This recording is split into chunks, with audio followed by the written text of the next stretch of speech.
So here we are. We're going to talk about complexity theory today.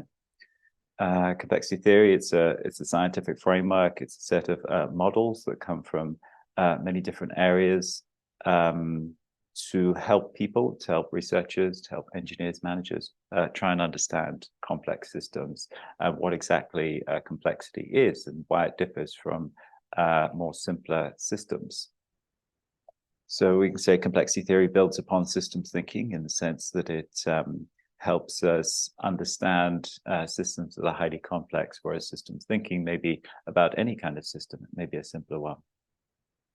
So this is a field of research, an area, a set of ideas, a framework, and many different models that have emerged out of different areas of science and engineering, as mentioned, as those researchers and designers have encountered complex systems in different areas, whether that's social science, ecology, engineering, computer science, so on and so forth. They started to develop models and ways of addressing and understand these systems that are kind of outside the scope of or go beyond traditional linear models that characterize modern science.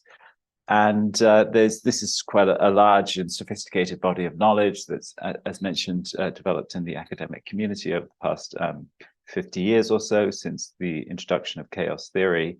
We can structure according to a number of different areas. There's a lot of ideas around nonlinear systems, and chaos theory emerged in the 70s and 80s, and then network theory that's emerged over the past 20 years or so. And a lot of ideas around self-organization and complex adaptive systems, and also building upon systems theory. So that's complexity theory, and it's really trying to shift our way of modeling and understanding systems to one that's better represented for understanding complexity. So trying to move away from a more centralized view of the world to a decentralized view of the world, from embracing this idea of self-organization that we'll be talking about in future modules, and moving away from the idea that order can be imposed, order can be planned. How can that emerge out of the interaction between the elements in the system because it's decentralized?